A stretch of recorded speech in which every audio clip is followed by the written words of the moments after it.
গ্যাসের ওষুধ খেলে যে এই হাড় দুর্বল হয়ে যায়, যে অনেকে বলে যে গ্যাসের ওষুধ খাচ্ছি এতদিন ধরে, তারপরে আমার পড়ে গিয়ে ফ্র্যাকচার হয়ে গেছে, 20 বছর ধরে গ্যাসের ওষুধ খেয়ে যাচ্ছে।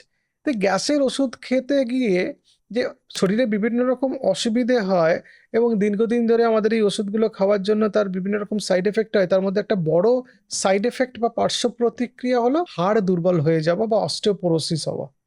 এবং এর পিছনে অনেকগুলো কারণ আছে।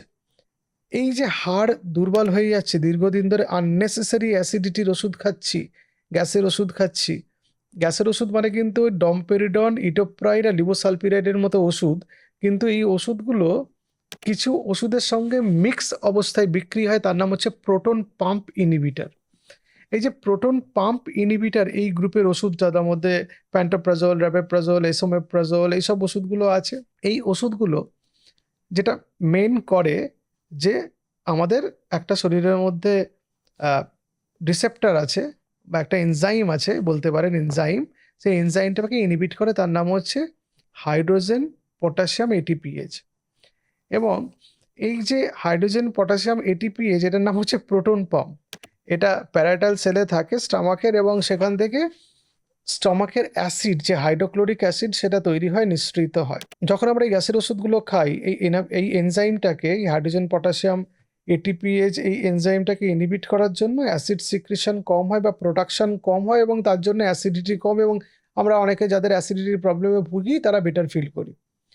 এই যে ওষুধগুলোর সাথে বেসিক্যালি যে ডমপেরিডন, ইটোপ্রাইড, এই লিভোসালপিরাইড ওষুধ, যে ওষুধগুলো থাকে, এগুলো হচ্ছে প্রোকাইনেটিক ওষুধ। খাবারটা ওপর থেকে নিচের দিকে নামাতে সাহায্য করে। যাদের রিফ্লাক্স ইসোফেজাইটিস আছে বা রিফ্লাক্স গ্যাস্ট্রোইসোফেজিয়াল রিফ্লাক্স ডিজিজ আছে বা গ্যাস্ট্রোপ্যারাসিস আছে, যাদের এই ওষুধগুলোর প্রয়োজন আছে, তাদের এই ওষুধগুলোর প্রয়োজনের সঙ্গে কিছু অপ্রয়োজনীয় ওষুধ শরীরের মধ্যে আমাদের ঢুকে যায়, যেমন প্রোটন পাম্প ইনহিবিটর গ্রুপের ওষুধগুলো, যেগুলোর নাম আমি একটু আগে বলছিলাম। এই যে ওষুধটা কি করে, অসুবিধা কেন হয়, এই যে আমাদের ওষুধ খেলাম দীর্ঘদিন ধরে গ্যাসের ওষুধ, তাতে আমাদের হাড় কেন দুর্বল হয়ে গেল? এই যে হাড় দুর্বল হয়ে যাওয়ার পেছনে মূলত 3টে কারণ আছে, আমি এক এক করে বলবো। তার আগে আমি আপনাদের বলে দিই কাদের ক্ষেত্রে এই হাড় দুর্বল হওয়ার সম্ভাবনা বেড়ে যায়। বয়স্ক মানুষ, যারা 1 বছরের উপরে খাচ্ছেন, যারা পোস্ট মেনোপজাল উইমেন, তাদের ক্ষেত্রে, যারা স্টেরয়েড ইউজ করছেন, তাদের ক্ষেত্রে দেখা যায় হাড় দুর্বল হওয়ার সম্ভাবনা বেড়ে যায়। তার সঙ্গে যাদের সিডেন্টারি লাইফস্টাইল আছে এবং অ্যালকোহল এবং স্মোকিংয়ে যারা আসক্ত, তাদের ক্ষেত্রে আরো বেশি। এই যে গ্যাসের ওষুধগুলো, সেগুলো আমাদের পেটে গিয়ে হাইড্রোজেন পটাশিয়াম এটিপিএস এই এনজাইমটাকে ইনহিবিট করলো, তো করার জন্য তারা ওই ক্যালসিয়াম অ্যাবজর্পশনে অসুবিধা তৈরি করে। যারা এই ওষুধগুলো দীর্ঘদিন খান, ক্যালসিয়াম অ্যাবজর্পশন হতে পারে না, তার জন্য রক্তে ক্যালসিয়াম কমে যায়। রক্তে ক্যালসিয়াম কমে গেলে হাড়ের মধ্যেও ক্যালসিয়াম কমে যাবে, এবং এই হাড়ের মধ্যে ক্যালসিয়াম কমলো, শুধু রক্তে ক্যালসিয়াম কমার জন্য না, ক্যালসিয়াম যেটা শোষণ হচ্ছে তার বায়ো অ্যাভেলেবিলিটিও কমিয়ে দেয়, মানে তার কার্যক্ষমতাও কমিয়ে দেয়। ফলে হাড়গুলো আলটিমেটলি ক্যালসিয়ামের অভাবে দুর্বল হয়ে পড়ে এবং ভঙ্গুর হয়ে যায়। এটাকে অস্টিওপোরোসিস বলে। তার সাথে শুধু ক্যালসিয়াম কমলেই এই হাড় অস্টিওপোরোটিক হলো না, তার সাথে ম্যাগনেসিয়ামের পরিমাণও রক্তে কমে যায়, হাইপোম্যাগনেসেমিয়া করে। তার জন্য ভিটামিন ডির অ্যাক্টিভেশন কমে যায়। আমাদের যে ক্যালসিটোনিন আছে সেটার কার্যক্ষমতা কমে যায়। ক্যালসিটোনিন বলে একটা হরমোন, প্যারাথাইরয়েড হরমোন, এই প্যারাথাইরয়েড হরমোনের কার্যক্ষমতা কমিয়ে দেয়। এবং শুধু তাই নয়, এই যে ক্যালসিয়াম অ্যাবজর্পশন হয়েছে তার বায়ো অ্যাভেলেবিলিটিকেও হ্যাম্পার করে এই ম্যাগনেসিয়াম কমে যাওয়ার জন্য। তার জন্য আমাদের হাড়গুলো ভঙ্গুর হয়ে যায়, কারণ এই প্যারাথাইরয়েড হরমোন খুব জরুরি আমাদের হাড়ের স্বাস্থ্য রক্ষা করার জন্য। আমরা জানি ভিটামিন ডি খুব জরুরি ক্যালসিয়াম ঠিকঠাক রক্তে ঢোকার জন্য এবং হাড়ের স্বাস্থ্য মেনটেন করার জন্য। ফলে ভিটামিন ডি কার্যক্ষমতা যদি কমে, কারণ ভিটামিন ডির অ্যাক্টিভেশন হচ্ছে না due to low magnesium in the blood, আর এই যে ক্যালসিয়াম যেটা আছে তারও কার্যক্ষমতা কমছে, প্যারাথাইরয়েডের কার্যক্ষমতা কমছে, ওভারঅল আমাদের হাড় দুর্বল হয়ে পড়ছে। শুধু তাই না, এই যে আমরা এই ওষুধগুলো খাচ্ছি, যেটা অ্যাসিডের ওষুধ বা অ্যাসিডিটির ওষুধ বা গ্যাসের ওষুধ, সেই ওষুধগুলো আলটিমেটলি আমাদের স্টমাকের যে অ্যাসিডিক এনভায়রনমেন্ট আছে সেটা কমিয়ে দেয়। এবার আমরা খাবারের সঙ্গে সঙ্গে যে ভিটামিন বি12 খাই বা মিথাইল কোবালামিন, যেটা খাবারের সঙ্গে ঢোকে, সেইটার খাবার থেকে আইসোলেশনের জন্য আমাদের অ্যাসিডিক এনভায়রনমেন্টের প্রয়োজন হয়। যদি অ্যাসিডিটি স্টমাকে নেই এবং অ্যাসিডিক এনভায়রনমেন্ট যদি স্টমাকের মধ্যে নষ্ট হয়ে যাচ্ছে,